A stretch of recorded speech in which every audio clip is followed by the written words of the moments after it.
Right. How are you guys finding Fan Expo? It was good. I was just saying in the car on the way in between two places where you could have walked, but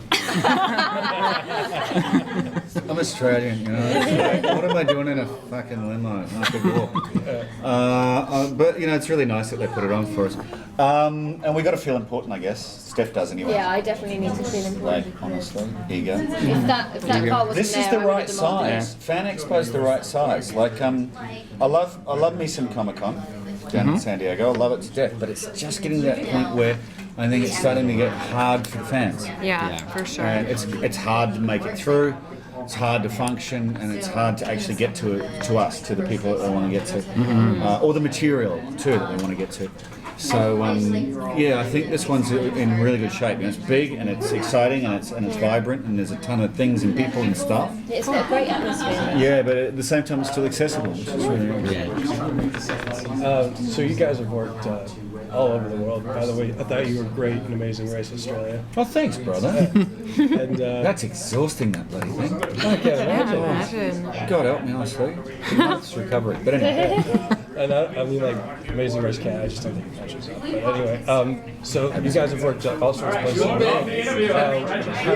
Toronto and Canada measure up to those other places? I love me some Toronto. It's like my favorite city in the world is New York. Manhattan Island is my favorite place in the world. And Toronto is, for me, Manhattan light. And I don't mean that like I say that about Singapore, that it's Asia light. Singapore, I say it in a slightly derogatory way. If you're watching, You know what I mean if you live in Singapore. And they do. They do. But I mean it in a really good way about Toronto, because it's got the big blocks, big long blocks, and really beautiful older buildings, but you can still see the sky. Yes. So it's got all of the pluses for me, without that thing of sometimes getting lost in the dark in the shadow of all of the skyscrapers. I love it here. Quite happy that we're going to be here for several years to come.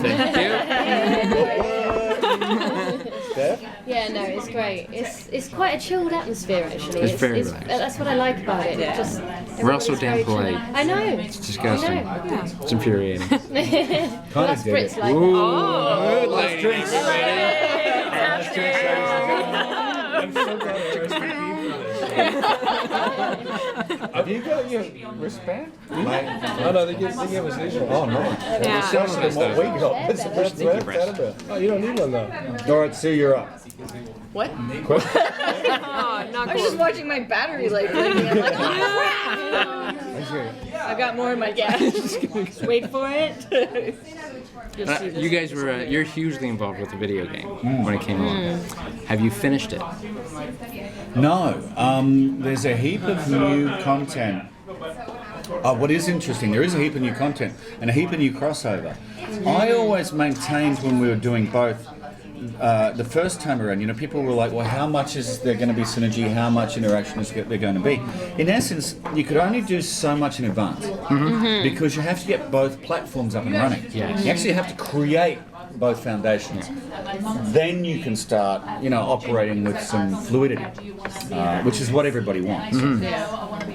So, you know, it's been a lot easier, if you like, conceptually in between seasons of the show, and now that the game's up and running and has a kind of a platform to operate from. So there are a lot of new crossovers. There's some old friends that are revisiting us in the game and on the show, and actually tomorrow, no, Monday, I'll be meeting a couple of old mates from the game. Really? In the show. That's brilliant. Can't say any more than that. But, Well, so you could. The crossover. I could, but then the next Nolan would be 25. And he'd be, you know, he'd be much better looking. Doc, you'll performed a procedure. One of Doc Yule's procedures. Skin job. Yeah, so no, the crossovers are still happening and they're still seated all the way through the season, I can tell you that for sure. Nice. And I know that I will be going back into the game. I'm pretty sure you're going back into the game too. And somebody else, who honestly I can't remember, is going back into the game. But there's a few. And there's a couple of game characters coming across, and there's also a player character coming I was going to say. Yeah, I saw that. Yeah. Now, Stephanie, what's being your character. I mean, and seeing you today, you're very comfortable in who you are. How is it easy? How hard is it to find your character, Irisa? I mean, to become a little more feral, if you will. Yeah, very. I mean, I've got the bruises to prove it. Oh my God, I didn't see that. Like hiding them. That's part of Irisa, not me. Daddy. But yeah, I mean, it's funny, once that prosthetic goes on and once I'm in her clothes and her shoes, it sort of happens. It's funny. It's like Shelley, the stunt coordinator, she always laughs because sometimes in rehearsal I'm dressed as me and she sort of looks at me and she goes, don't worry guys, it's okay, once she's dressed as Irisa, she'll get it. Do you have a problem with the dialogue? No, I love the dialogue. It's funny. Yeah, it's funny. Picking it up again from last year was a lot easier than I thought it would be, and it's words start sticking. You remember words. It's become my second. Shaka, we all know. It's become my. Yeah, it was. Yeah, your favorite. It was pathetic. Well, it's not pathetic. It was great. Showcase was kind enough to send me like the first 4 episodes, and I literally watched each of them 3 times in a row. Amazing. And because I was hooked from the get-go, and that hasn't happened to me in a series Wow. forever. Oh, that's nice. And it was literally the chemistry you guys had in that first scene where you're singing in the Jeep, and I'm just like, I'm gonna be hooked on this. So, yeah. So. Yeah, we I actually had to wait for it to start airing to watch it because you wouldn't give up the DVDs for me to watch it. I'm a bastard. Thanks, buddy. So I wonder if we were to drop you two personally, like Grant and Steph, into Defiance, how do you think you guys would fare? Oh, I wouldn't survive. I'd be too polite and I'd be. Irisa would kill me. I'd have my feet up on the porch in about 5 minutes flat, wouldn't I? Yeah, you would. I'd be like, okay, what's next? It's a really bad thing to say, but it's probably true.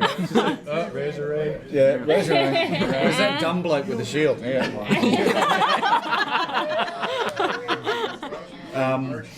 No, I'd like Defiance, I think. I mean, not the violent part of it, but the kind of gnarliness of it. I think I'd love I'd to dig. go into Defiance as myself to see how I'd cope. You'd be alright. You'd end up. Yeah, have you ever seen? I'd be Have you ever seen the man who shot Liberty Balance, like the John Wayne Jimmy Stewart? Right? You'd be Jimmy Stewart. Wouldn't she? Like Steph would, yeah. She'd be there be like, no. I'm going to create order. And I'd be like, oh, there's no order. Everybody else would be Lee Marvin. Now, sorry, go ahead, man. There's a lot of great themes that are running through the show. I mean, but what do you, to you guys, what is the most important of those themes and what really drives it home? It's about, I think, like what we were saying earlier, what attracted me to the piece first of all, like when I read it, was just how each character is so, I mean, Kevin's been great at really, every character is so unique and everyone's got their own story. It's not wishy-washy anywhere. It really feels, and especially in the second season, you really get to know each character more. And I feel like, I feel, I'm not really answering you. What was your question? I was sort of like for me, like the Nolan's relationship, that's because it's just so weird and it's just so, and it's just, even though we don't know and don't tell me if you do, but it's like you just know that they shared something. That's why there's, and that sort of that's what kept them together. It's like some sort of shared, whether it's a joy thing or a horror thing. No, Defiance is probably the latter, but it's just these two unlikeliest of people, and it formed like it's not just like a buddy cop thing. No, it's a father-daughter relationship, and I don't think I've seen any. Correct me if I'm wrong. It's really unusual. Find it somewhere else on TV. I've never seen it. Yeah, that was such a big part of the show for me. I think the most important theme of the show for me is the persistence of hope. And I think that's what you're talking about with this relationship, in essence, is two extremely damaged people who, on their own would probably be incredibly cynical. But isn't it interesting about human nature that we'll cling to whatever we have to cling on to? And they choose to cling on to each other and they place their hope in one another. Which is brilliant. And there's so much history brought to it without even, like we haven't shown a lot of backstory. I mean, there's been bits in flashbacks and stuff, but I even sense that there's all this history when we're on set, but we don't talk about it. We're getting on with things. We're in the lines. But there is a whole tension, and even in season 2 now, there's more and more tension. And it feels like a big ball of energy on set. I mean, it's it is. Yeah, sure. I'm going to ask.